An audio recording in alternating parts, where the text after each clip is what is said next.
예수님께서 가시고 성령님께서 오셨습니다. 물론 그전에도 계셨고 함께 하셨지만 우리 안에 영원히 내재하진 않으셨습니다. 성경을 통해 성령님을 올바로 이해해야 구원에 대해 올바르게 이해할 수 있습니다. 반갑습니다.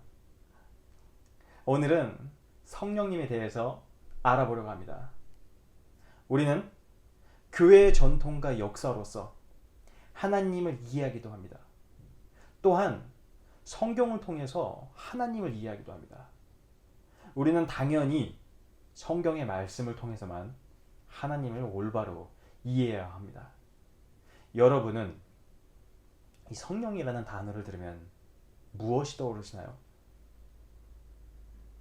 오늘날 이 교회에서는 성령이라고 하면 성령과 성령 충만함을 받기 위해 열광적으로 기도하는 것, 그리고 성령의 은사, 방언, 예언, 환상 등 이런 모습이 떠오르기도 합니다.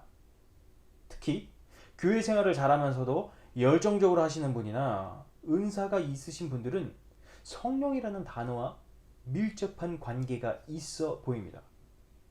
물론 매 사람마다의 의견차가 있겠지만 매 사람마다의 의견보다 우선시 되는 것이 기록된 하나님의 말씀인 성경입니다. 우리는 성령님을 성경을 통해서만 알아야 합니다. 자, 첫 번째, 성령님은 어떤 분이신가? 성령님은 예수님의 영이며 동시에 하나님의 영입니다. 로마서 8장 9절을 참조해 주세요. 두 번째, 성령님의 내재의 시작은 언제부터인가? 구약에서 성령님은 특별한 사람과 함께 하셨지만 모든 이스라엘 백성 안에 내재는 아니하셨습니다. 시편 51편 11절에 주의 성령을 내게서 거두지 마소서라는 말씀을 보면 하나님께서 성령을 거두어 가셨던 것을 알 수 있습니다. 예수님의 십자가 구속사역에 근거한 오순절 성령 강림 이후 완전히 영원히 우리 안에 내재하셨습니다.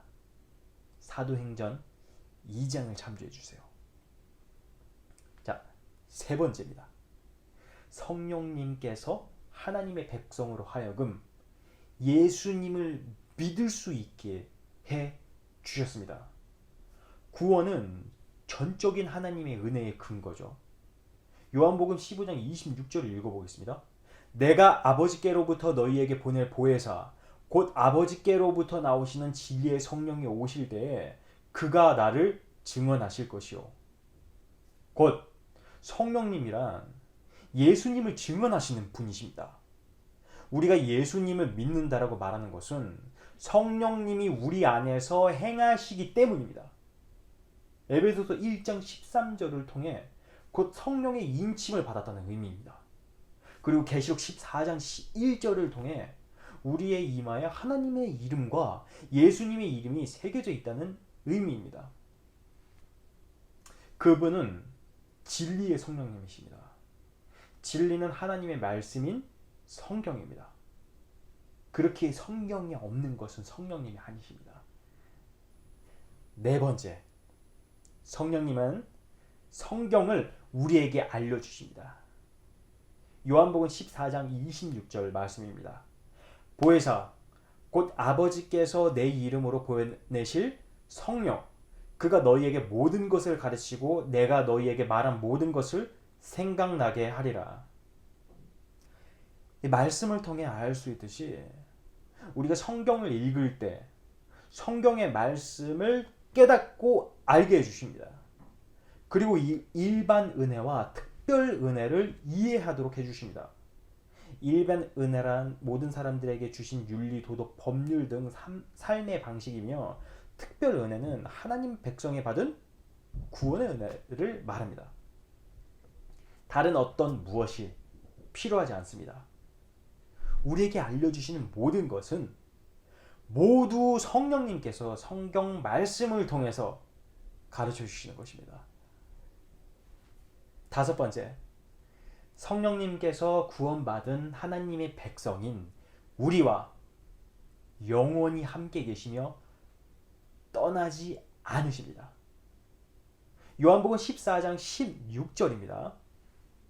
내가 아버지께 구하겠으니 그가 또 다른 보혜사를 너희에게 주사 영원토록 너희와 함께 있게 하리니. 우리가 하나님의 은혜로 예수 그리스도를 영접하게 되면 성령님은 우리 안에 영원토록 있게 되는데, 이것은 우리의 의지가 아닌 하나님의 명령입니다. 곧 성령님이 들어오면 우리의 의지와는 관계없이 성령님이 나가실 수가 없습니다. 영원토록 너희와 함께 있게 하리니 라는 말은 피동구로 되어 있습니다. 하나님께서 보혜사 성령을 떠나시지 못하게 하시기 때문에 한 번 성령을 받은 사람은 두 번 다시 성령을 받을 필요가 없고 배교 또한 불가능한 것입니다. 여섯 번째, 성령 충만은 곧 예수님의 생각으로 충만하는 것입니다. 성령 충만의 많은 해석과 개인적인 그런 해석이 너무 난무합니다. 이제 우리 성경의 말씀의 성령님만 이해합시다. 성경을 통해서만요. 에베소서 5장 17절 18절입니다. 그러므로 어리석은 자가 되지 말고 오직 주의 뜻이 무엇인가 이해하라. 술 취하지 말라. 이는 방탕한 것이니 오직 성령으로 충만함을 받아라. 어리석은 자는 주의 뜻이 몰랐나 봅니다. 그래서 그에게 주의 뜻을 이해하라고 합니다. 그런 자들에게 곧 성령 충만함을 받으라고 말하고 있습니다. 요한복음까지 종합해 보면 주의 뜻을 이해시켜 주시는 분은 성령님이시고, 성령님은 하나님의 백성들에게 오셔서 영원히 내재해 주십니다.